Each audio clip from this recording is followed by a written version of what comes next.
chào các bạn đang quay trở lại với channel Ninh Tito.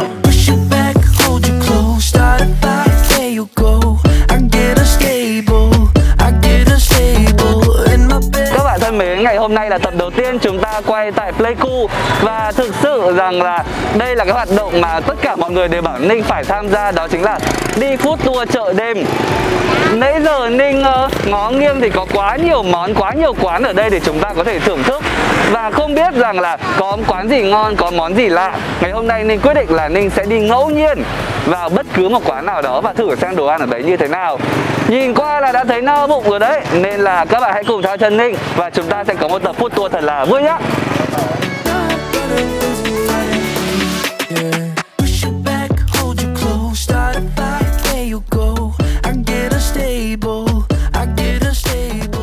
Đứng giữa cái khu này tứ phía là đồ ăn luôn và các hàng quán san sát nhau.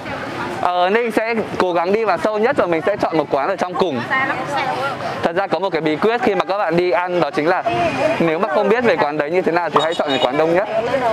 Bởi vì mùa này thì người du lịch ít hơn, nên rằng là người dân địa phương người ta sẽ đi ăn nhiều. Ok, quán đầu tiên chúng ta thưởng thức là quán ăn cô Hoa. Chúng ta sẽ ăn bún thịt nướng, bánh cuốn, bánh xèo, cao lầu, mì Quảng khô, các thứ. Thiên đường ăn ngon, không chỉ ngon mà rẻ. Ở trên đây thì có giá luôn. Đa phần các món ở đây thì thường tầm khoảng từ 15 cho đến 25 ngàn là cao nhất rồi. Nên là mình sẽ gọi món gì ta? Bún thịt nướng. Trong đoàn có ai thèm bánh cuốn không ạ? Ninh thèm. Mình sẽ gọi bún thịt nướng, bánh cuốn. Có nên ăn cao lầu ở đây không? Thật ra bởi vì cao lầu là món đặc biệt cao lầu. Vấn đề là không biết là có phải cần so sánh cao lầu với ở Hội An không. Nhưng mà thôi, mình gọi thử nhá. Mình sẽ gọi 3 cái đấy. Ở đây có cả bún mộc ngon quá. Mọi người biết tại sao ở đây có phở khô mà mình lại không ăn không? Phở Hai Tô là một cái món rất là nổi tiếng ở trên Pleiku cũng như là cái vùng Tây Nguyên nói chung. Tuy nhiên thì Ninh để dành món đấy để ngày mai trong tập sau chúng ta sẽ đi ăn. Chúng ta sẽ đến một quán và khám phá. Còn tối nay đi ăn đêm thì Ninh phải dành bụng để ăn những cái món mà chỉ ở chợ đêm mới có. Ok, cô ơi cho con kêu đồ với ạ.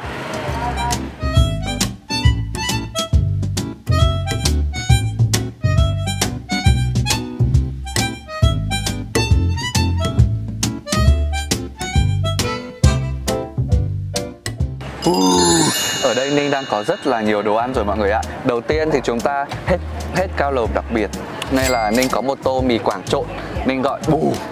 Đó, đây là một cái tô bún thịt nướng nha. Nhìn thì nó rất là quen thuộc nhưng không biết cái vị sốt ở đây họ làm như thế nào. Đó, ở đây là một tô xiên nướng thì sẽ có, đây là bò lá lốt nè, đây là thịt nướng nè, đây là chả ram nè. Ninh không định gọi nhưng mà Ninh muốn cô nướng cái trên bếp nên là Ninh gọi. Và cuối cùng món này là cuốn. Thật ra lúc đầu Ninh tưởng bánh cuốn là kiểu bánh cuốn xong rồi mình chấm với cả nước mắm hay là nấm nêm gì đó, nhưng không. Đây là một cái hơi giống cái gỏi ấy. Đó. Đầu tiên thì Ninh sẽ ăn thử bún thịt nướng. À không. Món đầu tiên Ninh ăn thử là xiên này nha. Cái này đố biết là cái gì? Sốt đậu phộng không? Nhìn cái màu này có giống đậu phộng không mọi người? Hay là cái gì đó? Ninh sẽ ăn thử nhá. Cũng có thể là nên nhưng mà nó nhạt. Đậu phộng nha. Còn đây là cái gì ta? Sốt me. Me à? Ninh phải thử hết các sốt trước khi chấm. Không phải me. Có me. Ít, nó ngọt. Hơi chua chua. Ok, Ninh sẽ chấm xiên thử. Các bạn thích chấm thì chấm thôi.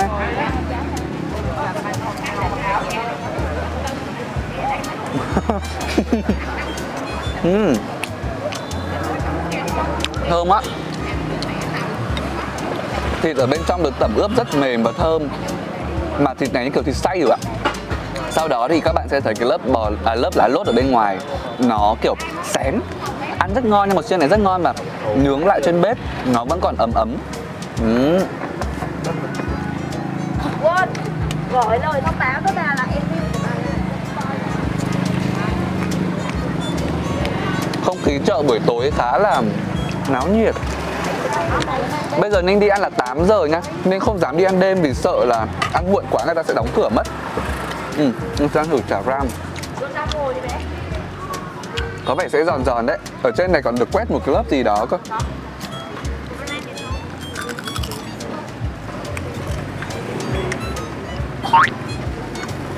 Giòn giòn dai dai.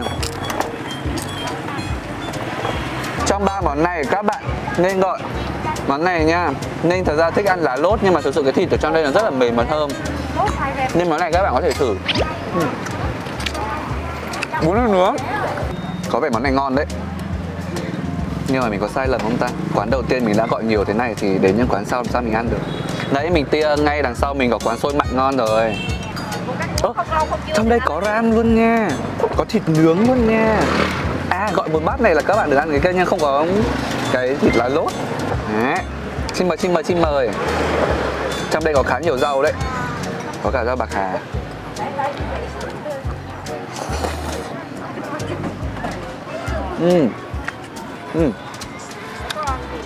Hơi ngọt ngọt. Thơm cái mùi sốt đậu phộng. Cay.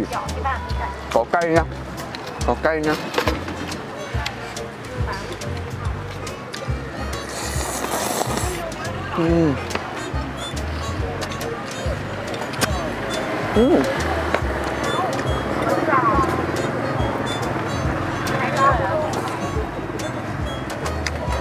Ngon quá.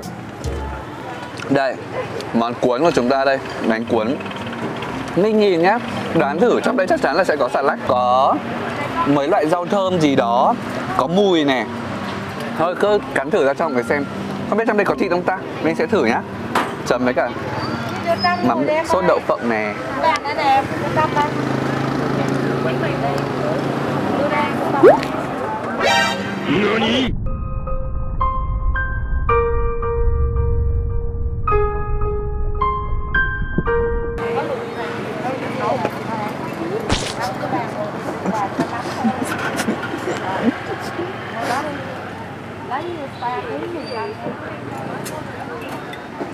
Em hay không?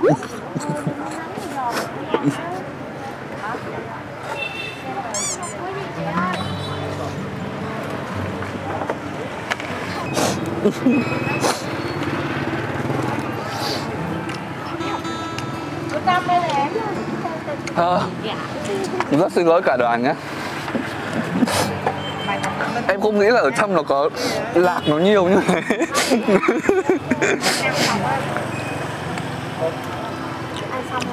Ok.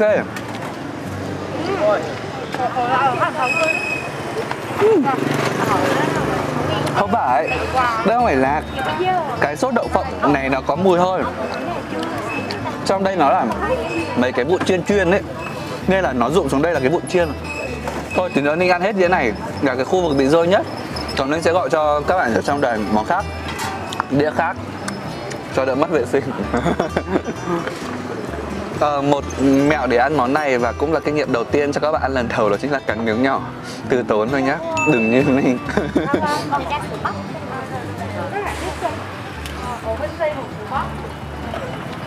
Trong đây có cả thịt nướng. Cắn miếng nhỏ ngon hơn. Tại các bạn biết sao? Cái vỏ cuốn này nó rất là dai. Nó như kiểu cái vỏ của chả ram. Cuối cùng chúng ta sẽ thử sang món mì Quảng trộn. Đây các bạn thấy cái sợi bánh không? Nó màu vàng, rất là có nhiều mùi. Định ngửi ra có mùi nghệ không, nhưng mà nó đã ngấm vào trong rồi. Đó. Ở trong đây như kiểu có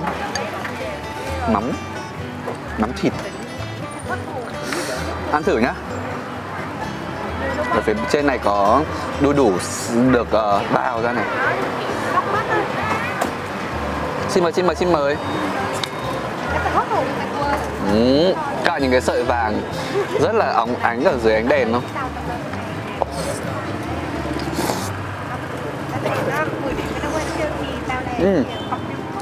Cái mắm này là mắm thịt ngon. Nó hơi giống kiểu mắm tép trưng thịt ý. Khá là ngon nhá. Vị vừa phải. Thật ra là nãy giờ những cái món anh ăn nó vị nó đều là nó không quá nó không kiểu quá ngọt hay là không kiểu quá mặn. khá là vừa vị mình. Nhưng mà mình thì mình sẽ cho thêm một chút ớt, tại vì là mình muốn ăn cay cay một xíu cho món này nó ngon.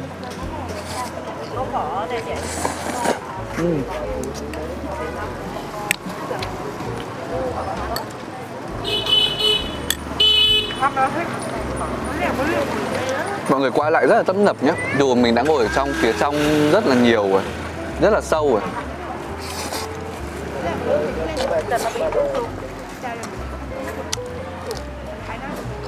Mất rồi. Ok, mình nghĩ rằng là có lẽ là chất lượng các quán ở trong đây nó sẽ xem nhau, nhưng mà kiểu sẽ có quán đông vì mọi người có sở thích hơn hay là quen vị trí hơn. Đó, thì hiện tại Ninh đang ngồi ở quán Cô Hoa. Nó nằm ở giữa. Nó nằm ở giữa cái khu này luôn, nên là các bạn hoàn toàn có thể rất dễ tìm cái quán này. Thì nếu mà các bạn có dịp đến đây thì có thể thưởng thức. Còn bây giờ thì Ninh nghĩ rằng là Ninh sẽ để bụng để... À không, Ninh vẫn phải ăn hết chỗ này cùng với các bạn trong đoàn. Sau đó thì Ninh sẽ đi ăn xôi đây. Thực sự phải ăn cái món đấy trước khi mà chúng ta chuyển sang những cái món ăn vặt như kiểu ốc hấp xả. Tuyệt vời. Ôi mọi người ơi, ngay sau quán đầu tiên thì mình đã cảm thấy hơi sai lầm, bởi vì mình đã gọi quá nhiều món ở ngay quán đầu tiên mà bây giờ thì mình phải đi ăn xôi nữa. Thật ra thì hôm qua có mấy bạn training còn nhắn vào group cho Ninh, nhắn vào trong direct Insta cho Ninh bảo là anh ơi, ở chợ đêm này có quán xôi bà Vi, quán xôi Mạn Vi rất là ngon. Nhưng Ninh ra quán Vi thì ở đấy nhạc nó quá ồn mà Ninh chỉ sợ Ninh sẽ dính bản quyền nhạc, Ninh không thể nào đăng lên được. Nên rằng là một là chúng ta sẽ ra đấy không nói gì, chỉ ngồi ăn và lấy tiếng, sau đó Ninh sẽ về đọc ọp.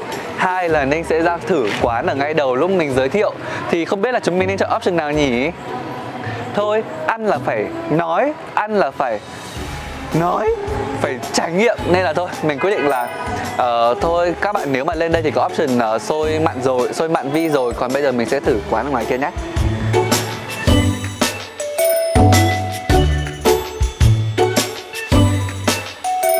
Hiện tại thì mình đang ở quán xôi gà Mạn Dung.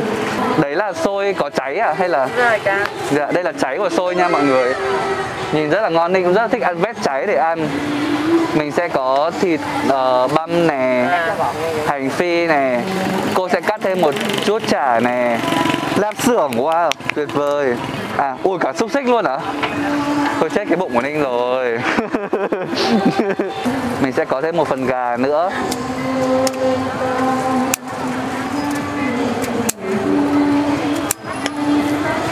Wow. Dạ rồi ạ. Vâng, con thích hành. Thôi, không cần gói lại đâu ạ, con cảm ơn. Được ăn tươi không? Dạ có ạ, cho con xin mà. Của con là 20 ạ? Vâng. Cho xin tiền đây. Ninh đi ăn, Ninh có tiền đâu mọi người, Ninh toàn phải bảo bạn Ánh bạn ấy cho Ninh tiền. Đây, hiện tại thì Ninh đang có một cái phần xôi như thế này rồi, khá là đầy đặn. Mọi người thấy không, đằng sau thì mặc dù bây giờ mình có tối thôi, nhưng mà những cái xe rau như thế này đã được đẩy đi để có thể đi bán rồi. Ninh nghĩ rằng đây cũng là một trong những cái chợ đầu mối của cái khu này thì phải. Đó, ok, nào, chắc là đầu tiên cho Ninh thử miếng cháy đi. Rất là thích cháy xôi luôn, đặc biệt là thật ra là thích cháy cơm, nhưng mà hôm nay ăn cháy xôi thế này thì cũng khá là đỉnh đấy. Đấy, phía trên còn có một chút thịt băm nữa.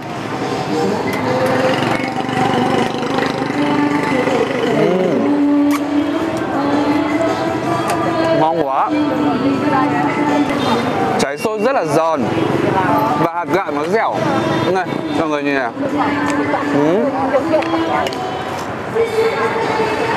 Ngon quá. Giòn mà không hề bị nhiều mỡ nha, không hề bị béo.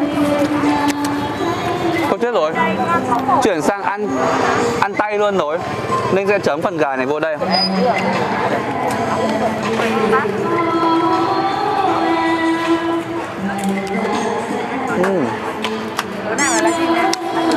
Gà được tẩm ướp, các bạn ăn sẽ thấy cái vị ngọt ngọt một xíu.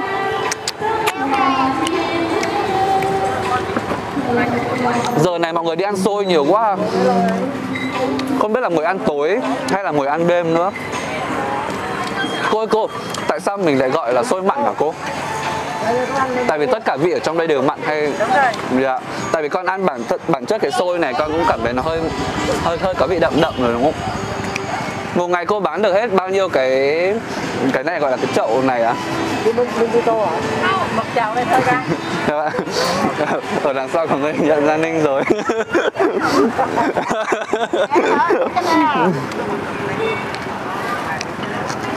Ngon quá. Ninh ăn cái phần cháy không? Ninh không thấy đã mặn mặn được. Xôi này các bạn cảm giác Ninh kiểu có cả thịt ở trong. Cô đảo với thịt như kiểu là như giống hơn giống xôi chim một chút ấy.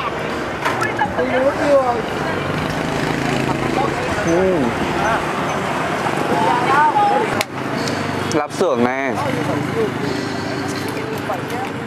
Lạp xưởng này.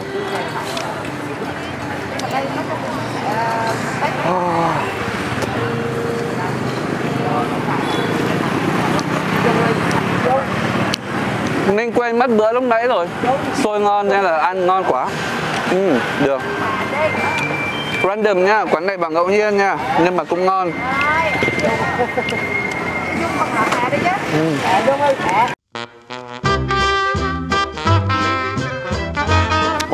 Phía bên này sáng quá và nó rất là nổi bật cái biển phá lấu 48 nha mọi người.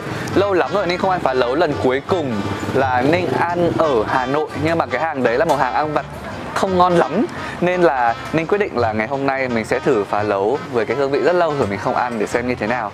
Ở đây thì chị ấy có 3 loại bánh mì là bánh mì thịt nướng, bánh mì xíu mại chả và bánh mì phá lấu. Tất nhiên mình với cả Ánh sẽ gọi 2 phần bánh mì phá lấu.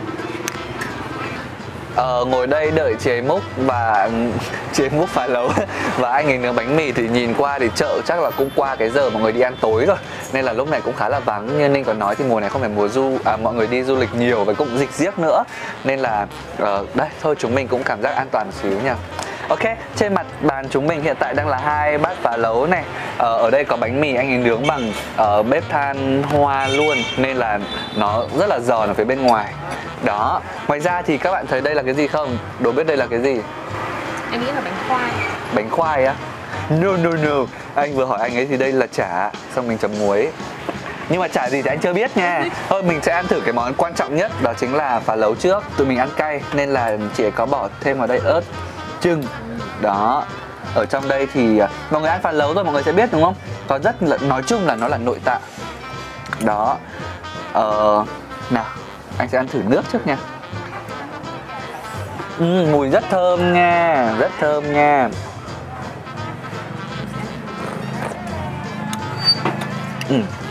Sẽ hơi cay cay đấy, không biết Ánh có ăn được không? Không, em ăn được cay. Ngon đấy.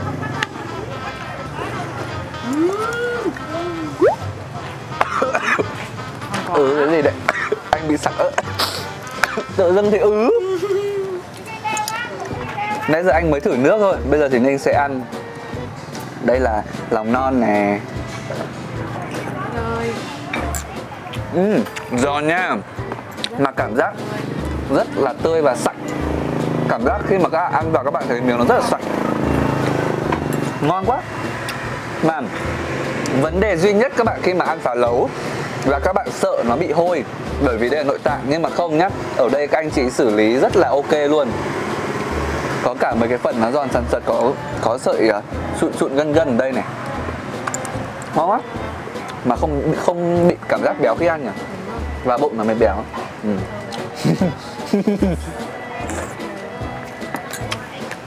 Phá lấu ở đây, cái phần nước nó không đặc sệt như ở Sài Gòn đâu. Nó loãng loãng và nó cũng không bị cái mùi nước cốt dừa nó áp, đúng không? Ở Sài Gòn là một cái vị nó khác. Ngon. Nào, Miss Ánh đã muốn khám phá món này chưa? Bây giờ em với anh đoán xem là chả giò heo hay bò. Giò heo. Chắc chắn là giò. Đây là giò bò hay sao vậy? Anh ơi, cái này em để xuống đất được không ạ? Dạ. Nào, xin mời nhá. Phải ăn thử thì mới biết đây là giò bò rồi. Rất là ngon quá. Ngon nhá, mềm. Nhưng mà nó lại giò bò. May mà lúc nãy Ninh chưa cá là thắng hay thua gì nha. Ngon quá. Có ai vào đây chỉ ăn cái này không? Có ai vào đây chỉ gọi cái này không? Có rồi ăn kèm theo em. Dạ, ngon quá anh ạ. Một cái này là bao nhiêu ạ? 5.000. Dạ. Chất lượng. Không bị bé so với 5.000 nha. Rồi, ok. Xin mời, em thích ăn phần giữa hay phần này? Em thích ăn phần đuôi này. Cho. Này, nãy giờ chúng mình không ăn rau sống à? Không ăn húng à? Chấm thử này nhá. Ngon. Nhưng mà với khẩu vị của Ninh nhá, thì Ninh sẽ thích ăn cái phá lấu này không? Tại vì là cái nước này nếu mà nó đậm hơn chấm bánh mì sẽ ngon. Từ đấy là với khẩu vị của Ninh, bởi vì Ninh thì không biết là từ lâu rồi mọi người hay nhận xét là đi ăn theo anh Ninh thấy khẩu vị anh Ninh đang đậm hơn. Còn với em thì như thế này là vừa. Hoặc là tại vì sau 5 năm làm YouTube thì bây giờ anh cũng quá mặn má ấy. Thì mọi người nói như vậy. Ngon lắm. Anh ơi, một phần này là bao nhiêu tiền ạ? 20 em. Dạ, 20.000. Khá là hợp lý so với giá kiểu một tô mà đầy ự nhân như thế này. Nhiều. Cùng với bánh mì. Ngon. Ngon anh ạ. Em không dừng được. Nhưng mà có một vấn đề nhá. Lên đây là Ninh bị muỗi đốt nhiều quá ấy nhá. Chiều nay Ninh có đi một quán cà phê có tên là quán Yên, nằm ở đường gì đó ở trên đồi. Không phải trên đồi, trên núi. Ở đấy nhìn ra xuống một cái view, một cái đoạn cánh đồng khá là lớn. Và cái quán đấy cũng rất xinh. Nó như kiểu Đà Lạt ấy. Thật ra nói Măng Đen là Đà Lạt thứ hai thì mình feeling nó không giống lắm với cái quán Yên này hay một số quán ở đây, kiểu cảm giác từ cái thiết kế đến trồng cây các thứ nó khá là giống Đà Lạt. Thì các bạn có thể ghé qua quán Yên. Còn trong cái tour này thì chúng mình cũng sẽ khám phá thêm một vài quán nữa và quyết định là sẽ phải săn hoàng hôn. Săn hoàng hôn. Bánh mì bánh bao đây. À, bánh mì bánh bao không? À đâu? Câu đấy ở Hà Nội là gì nhá? Bánh mì, bánh giò, bánh bao đây. Hiện tại thì Ninh đang cầm trên tay một ổ bánh mì. Thật ra thì ở quanh cái khu này có khá là nhiều hàng bánh mì khác nhau, nhưng mà mình chọn cái hàng sáng nhất và đông nhất, đó chính là hàng bánh mì mỹ vị. Đây là một phần thập cẩm nhá. Ninh sẽ cho các bạn xem ở bên trong có cái gì này. Wow, có rất nhiều thứ. Nên là thôi, bây giờ thì mình ăn nhở. Ninh thích nhất là ở trong đây có cái phần thịt mỡ. Xin mời cả nhà cùng ăn bánh mì với Ninh nhé.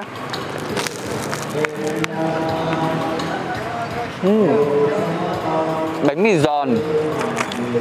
Thật ra thì nó cũng không khác gì bánh mì ở Hà Nội về các nơi lắm.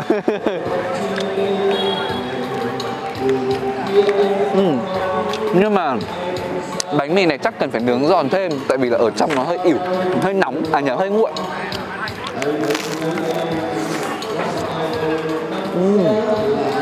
Nhân đầy đặn mà ngon. Một ổ này bao nhiêu đấy hả bác Ánh? Ổ này bao nhiêu? Chưa trả tiền á? Anh đưa mình luôn mà. Chúng mình chưa trả tiền cái ổ thập cẩm. Anh đưa mình luôn mà chẳng chờ gì luôn. Chưa trả tiền luôn mà mọi người.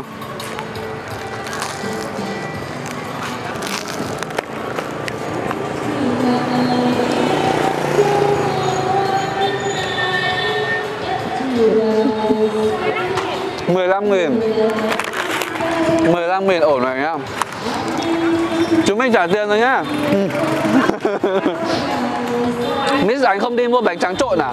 Thôi, vậy là trong vòng khoảng gần 2 tiếng đồng hồ thì mình đã food tour gần như là những cái món mình cảm thấy đập vào mắt và bắt mắt nhất.